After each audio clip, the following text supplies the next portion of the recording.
Good morning, good evening विद्यार्थी मित्रांनो, आपण आज बघणार आहोत. मागच्या व्हिडिओमध्ये आपण बघितलं वर्ग कसे काढतात, क्यूब कसा काढला, घन आणि वर्ग आपण काढले होते. आता आपण याच्यामध्ये बघणार आहोत की स्क्वेअर रूट आणि क्यूब रूट हे कुठल्या पद्धतीने काढतात आणि त्याच्यामध्ये सोप्या पद्धतीचा आपण वापर कसा करणार आहोत या व्हिडिओमध्ये आपण बघणार आहोत. तर स्क्वेअर रूट सर्वात पहिले आपण बघणार आहोत. तर आपण बेसिकली पहिले बेसिक ऑफ मॅथमॅटिक्समध्ये सर्वात पहिला पार्ट बघत आहोत. तर स्क्वेअर रूट, तर आपण त्याला स्क्वेअर रूटला म्हणतो वर्गमूळ. आता बऱ्याच एक्झाममध्ये आपल्याला वर्गमूळ काढायला लावतात, तर ते वर्गमूळची आपण ट्रिक्स बघणार आहोत. आता सर्वात पहिले वर्गमूळ काढण्यासाठी सर्वांना माहिती आहे की आपला एकाचा वर्ग आपण घेतो 0,1, दोनाचा वर्ग घेतो 0,4, तीनाचा वर्ग आपण घेतो 0,9, चाराचा वर्ग घेतो 16, पाचाचा वर्ग आपण घेतो 25, त्याचप्रमाणे 6चा वर्ग 36, 7चा वर्ग 49, 8चा वर्ग ज्यावेळेस तुम्ही घेतात त्यावेळेस 8चा वर्ग 64, 9चा वर्ग 81. आता ज्यावेळेस आपण एकाचा तर 9चा वर्ग आपण ज्यावेळेस घेतो तर ह्या वर्गांची आपल्याला काहीतरी फॅक्टर या ठिकाणी वर्गमूळाला लागणार आहेत. ती फॅक्टर कुठली तर लक्षात घ्या, ज्या काही मी संख्या घेत आहेत तर त्या संख्या ज्यावेळेस आपण संख्या घेतो तर त्या संख्यांच्या वर्गाच्या एकक स्थानी येणारी जी संख्या आहेत ती आपण इथं बघणार आहोत. तर पहिले हे समजून घ्या, हा जो फॅक्टर आपण काढत आहोत तो फॅक्टर कसा. जर मी आता संख्या 1 म्हटली तर एक संख्या ह्या एकाच्या वर्गामध्ये एकक स्थानी येते आणि 9च्या वर्गामध्ये एकक स्थानी येते. म्हणून आपण म्हणतो जर मी एक संख्या म्हटली तर 1 ही वर्गाच्या एकक स्थानी येणारी 1 आणि 9 या ठिकाणी ती येते. म्हणजे एकाचा वर्ग 0,1 आणि 9चा वर्ग 81. 1 ही संख्या एकक स्थानी कोणाच्या वर्गामध्ये आली आहे तर 1 आणि 9च्या. म्हणून आपण म्हणतो संख्या वर्ग एकक स्थानी 1 आणि 9 आलेला आहे. पुढचा फॅक्टर बघणार तर 4 बघा. 4 तुम्हाला 2च्या वर्गामध्ये आलेला दिसतो आणि 8च्या वर्गामध्ये आलेला दिसतो. म्हणून 4चे फॅक्टर वर्गाच्या एकक स्थानी 4 कुठे येतो तर 2च्या वर्गामध्ये आणि 8च्या वर्गामध्ये. म्हणून 4चे फॅक्टर 2 आणि 8. त्याच पद्धतीने जर आपण 5 म्हणणार तर 5 हा फक्त 5च्या वर्गामध्ये येतो. म्हणून 5च्या वर्गाच्या एकक स्थानी फक्त 5 हा अंक येतो. त्याच पद्धतीने 6 बघा.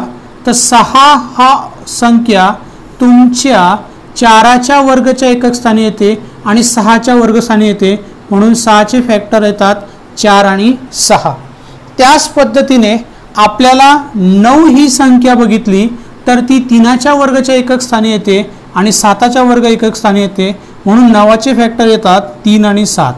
आता ज्यावेळेस आपण हे फॅक्टर काढले तर आपण याच्यावरून या दोघांच्या याच्यावरून आपण वर्गमूळ कसे सॉल्व्ह करायचे ते आपण आता बघणार आहोत. आता आपण बघूया एक्झाम्पल. आता आपण पहिलं एक्झाम्पल बघत आहोत की 1296 वर्गमुळात 1296. तर वर्गमूळ 1296चं वर्गमूळ काय येईल हे आपल्याला विचारलं आहे. आता बघा, याच्यामध्ये सर्वात पहिले एकक स्थानी संख्या कुठली ती पहिले बघायची. एकक स्थानी संख्या तुम्हाला दिसते 6 आहे. म्हणून त्या 6चे फॅक्टर येतात 4 आणि 6. म्हणून मी इथं लिहिणार एकक स्थानची जी संख्या आहे 6 तिचे फॅक्टर लिहिले 4 आणि इथं लिहिलं 6. त्यानंतर काय करायचं तर तुमच्या उजवीकडून 2 संख्या सोडून जी संख्या उरते म्हणजे आपण इथं म्हणणार 12. तर जी संख्या उरते 12 त्या 12 संख्येच्या अगोदर येणारं वर्गमूळ कुठलं. तर 12 संख्येच्या अगोदर येणारं वर्गमूळ तुमचं म्हणणार तर ते वर्गमूळ कुठलं आहे तर 9. 12 या संख्येच्या अगोदर येणारं वर्गमूळ संख्या कुठली आहे तर 9. 9 हा कोणाचा वर्ग असतो तर 9 हा 3चा वर्ग असतो. मग 9 हा 3चा वर्ग आहे तर हा 3 उचला या 4च्या पुढे लिहून घ्या. त्याचं उत्तर येईल 34. याच्या पुढे लिहिलं 36. म्हणजे 1296चं वर्गमूळ एक तर 34 आहे एक तर 36 आहे. पण ते आपल्याला आता व्हेरीफाय करायचं आहे. मग ते व्हेरीफाय कसं करणार तर 9चं आपण म्हटलं की 12च्या अगोदर येणारी वर्गमूळ संख्या 9, पण 9 3चा वर्ग आहे. मग आता काय करणार या 9मध्ये हा 3 मिळवून घ्या. 9मध्ये 3 मिळवले तर किती येतील 9 आणि 3 12. म्हणजे 12 ही संख्या आणि ही 12 संख्या दोघी काय येत आहेत सारख्या. दोघी सारख्या जर आल्या तर यांच्यामधून मोठी संख्या निवडायची, म्हणजे वर्गमूळ 1296 येतं वर्गमूळ 36 आलेलं आहे. वर्गमुळात 1296चं वर्गमूळ आलेलं आहे 36. अशा पद्धतीने आपण ही उदाहरणं सॉल्व्ह करू शकतो. दुसरं उदाहरण बघूया आपण. 1849 वर्गमुळात 1849. आता आपण दुसरं उदाहरण बघत आहोत वर्गमुळात 1849. आता 1849 मध्ये जर बघणार तर एकक स्थानी आलेली संख्या कुठली, तर एकक स्थानी 9 आलेला आहे. 9चे फॅक्टर असतात 3 आणि 7, म्हणून तुम्ही लिहिणार 9चे फॅक्टर 3 आणि 7. त्यानंतर तुमच्या उजवीकडून 2 संख्या सोडून येणारी संख्या कुठली, तर 18.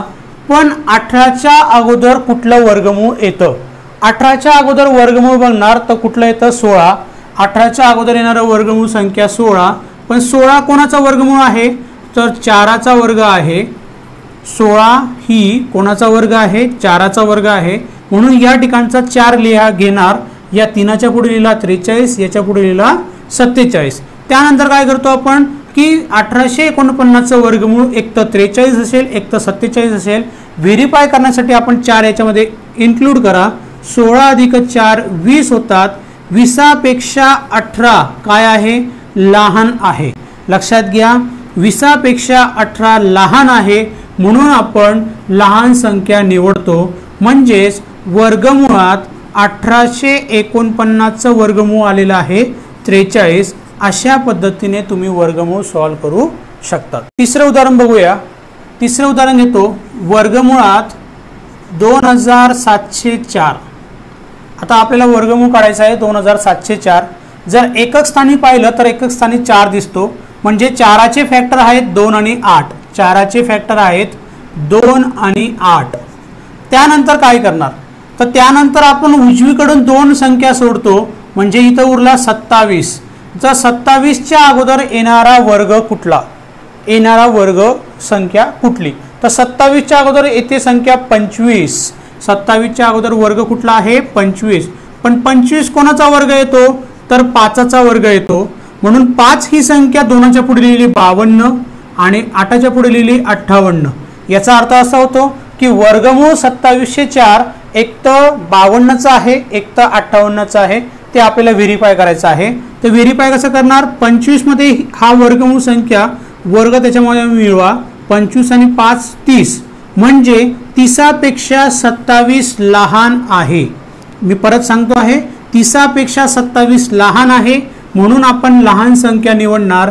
म्हणजे उत्तर आलेलं आहे की वर्गमुळात 2704चं उत्तर आहे 52.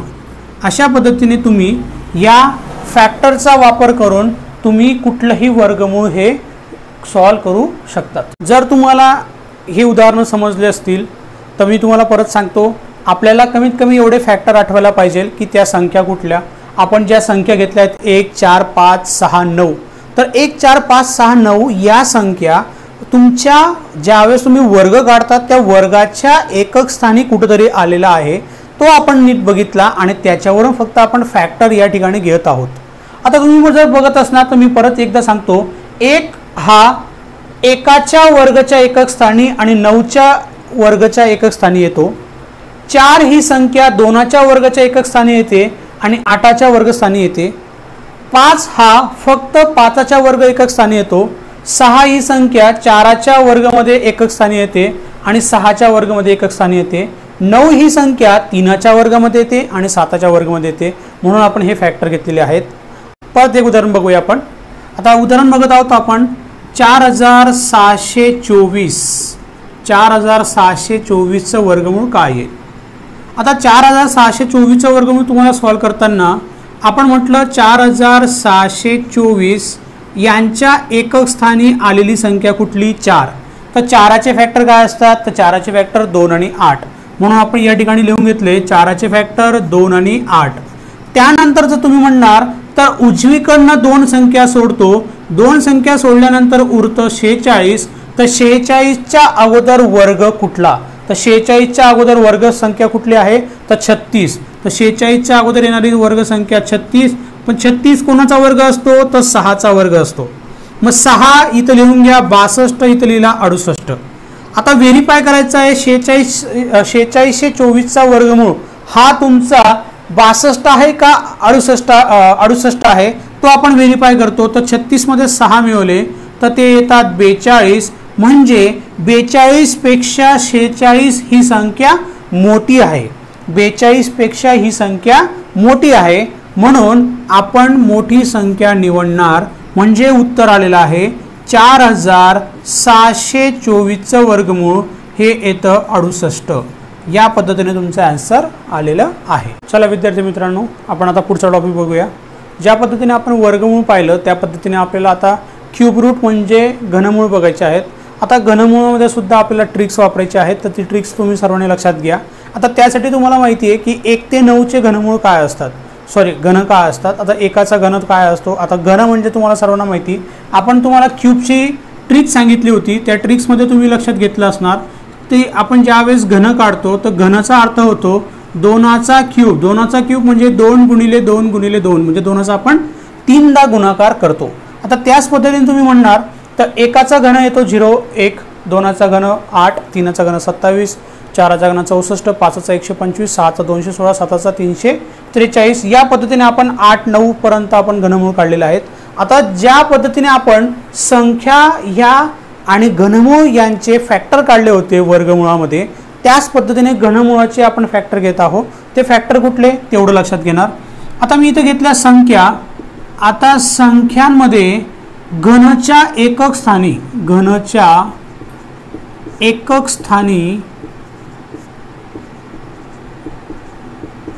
येणारी संख्या कुठली ते सर्वांनी पहिले लक्षात घ्या.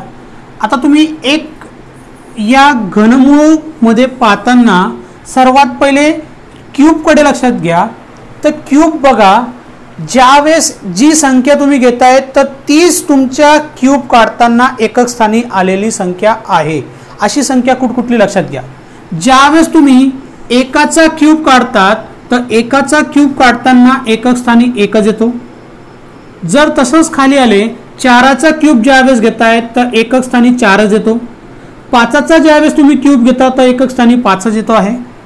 6चा क्यूब ज्यावेळेस तुम्ही काढतात तर एकक स्थानी 6च येतो. आणि 9चा क्यूब ज्यावेळेस तुम्ही काढतात तर एकक स्थानी 9च येतो. म्हणजे मला असं लक्षात आलं की 1 4 5 आणि 6 आणि 9 ज्यावेळेस मी 1 4 5 6 आणि 9 या संख्यांचा क्यूब केला म्हणजे घन केला तर घनाचं उत्तर जे येतं त्यांच्या एकक स्थानी तीच संख्या येत आहे हे मला दिसून आलं. म्हणजे मी म्हणतो 1 4 5 6 9चा जर तुम्ही घन काढलं तर घनाच्या एकक स्थानी सेम संख्या येते. म्हणजे जर एकक स्थानी 4 असेल तर त्याची घनाच्या एकक स्थानी पण काय येणार आहे तीच संख्या येते. मग त्यानंतर दुसरी कुठली येते. जर 2 संख्या घेतली आणि तुम्ही 2 संख्याचा घन केला तर एकक स्थानी काय मिळतो तर 8 मिळतो. त्यानंतर जर तुम्ही 3चा घन केला तर एकक स्थानी तुम्हाला काय मिळतो तर 7 मिळतो. आणि रेसिप्रोकली बघणार, जर 8चा घन तुम्ही काढला तर एकक स्थानी 2 येतो आणि 7चा घन काढला तर 3 येतो. यांचं उलटं उत्तर. म्हणजे 3 संख्या घेतली तर 7 येतो आणि 7चा घन काढणार तर एकक स्थानी 3 येतो आणि 8चा घन काढणार तर एकक स्थानी 2 येतो. अशा पद्धतीने आपण हा घनमूळाचा चार्ट आपण लक्षात ठेवायचा आहे आणि याच्यावरच आपल्याला उदाहरणं सॉल्व करता येतील. मी हा फॅक्टर परत समजून सांगतो, सर्वांनी लक्षात घ्या. ज्यावेळेस आपण संख्या 1 4 5 6 9 घेतो आहे तर 1 4 5 6 9 ही संख्या घेताना त्यांचा ज्यावेळेस तुम्ही घन काढतात तर त्याच्या एकक स्थानी ती संख्या येते. एकाचा क्यूब 1 एकक स्थानी, 4चा क्यूब एकक स्थानी 4, 5चा क्यूब एकक स्थानी 5, 6चा क्यूब एकक स्थानी 6, 9चा क्यूब एकक स्थानी 9. आणि ज्या दुसऱ्या संख्या आहेत 2चा क्यूब काढणार तेव्हा 8 येईल, 3चा क्यूब काढणार एकक स्थानी 7 येईल, 7चा क्यूब काढणार एकक स्थानी 3 येईल आणि 8चा क्यूब काढणार तर एकक स्थानी 2 येणार आहे. आता एक पहिलं उदाहरण बघूया आपण. पहिलं उदाहरण आहे घनमुळात 103 823 यांचं घनमूळ कसं काढायचं. आता उदाहरण खूप मोठं वाटतं, पण त्याचं घनमूळ कसं आपण काढणार आहोत आणि कशी ट्रिक्स वापरणार आहोत ही व्यवस्थित बघा. मी 4 तुम्हाला समजून सांगितलेलं आहे. तर सर्वात पहिले ज्यावेळेस आपण घनमूळ काढतो आहे तर घनमुळाच्या एकक स्थानी येणारी संख्या कुठली, तर एकक येणारी संख्या कुठली, 3 संख्या.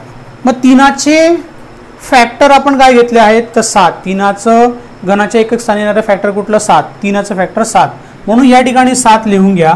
7 लिहिल्यानंतर उजवीकडनं ज्यावेळेस आपण वर्गमूळ काढत होतो 2 संख्या सोडत होतो, तर आता उजवीकडनं घनमूळ काढतोय तर 3 संख्या सोडून द्या.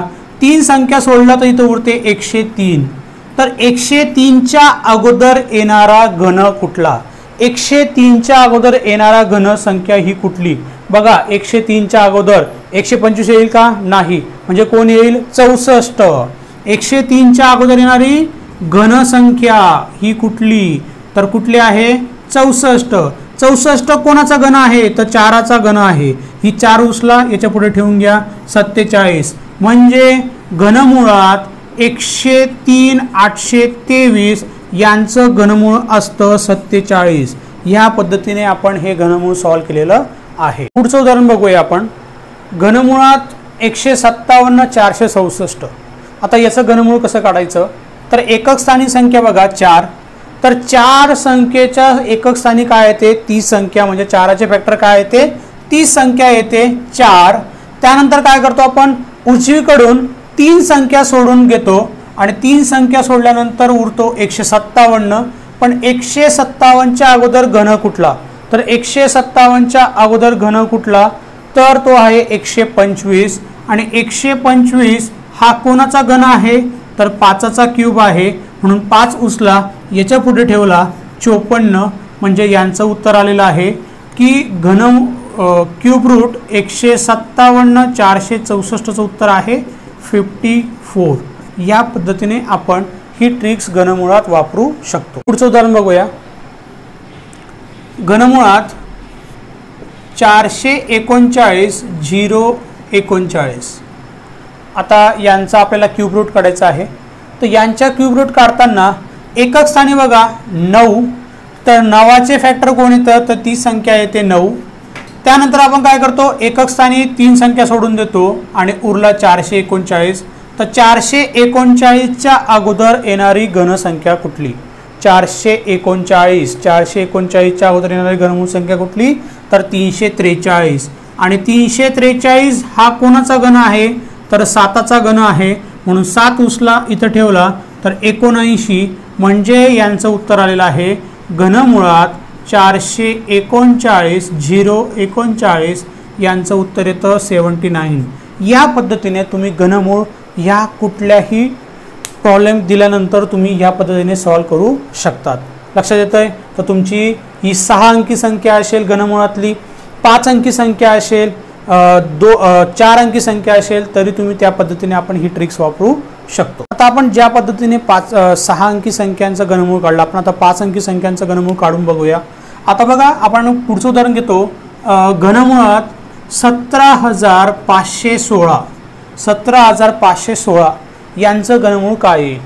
आता तुम्ही म्हणणार की मागच्या उदाहरणांमध्ये आपण 6 अंकी संख्या बघितली, पण 6 अंकी संख्या आणि 5 अंकी संख्यांना सेम प्रोसेस वापरायची आहे. एकक स्थानी बघणार तर 6 येतो आहे. 6 येतो म्हणजे ती संख्या येते. 6चे एकक स्थानी फॅक्टर आपण जर घेतलं तर 6चे तेच फॅक्टर येतात 6. त्यानंतर उजवीकडून आपण 3 अंकी संख्या सोडून देतो, उरला 17.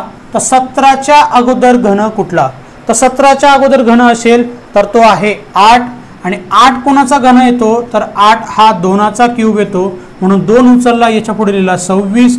म्हणजेच 17,516चं घनमूळ हे येतं 26. ह्या पद्धतीने विद्यार्थी मित्रांनो तुम्ही कुठलंही घनमूळ सॉल्व करू शकतात. लक्षात घ्या, त्यासाठी फक्त तुम्हाला ही जे आपण फॅक्टर काढलेले आहेत हे फॅक्टर तुम्हाला पाठ असणं आवश्यक आहे किंवा ते समजून घेणं. तर तुम्हाला 3 अंकी संख्या असतील, 4 अंकी संख्या असतील किंवा 5 अंकी संख्या असतील तर या पद्धतीचे तुम्ही क्यूब रूट आणि स्क्वेअर रूट हे सॉल्व करू शकतात.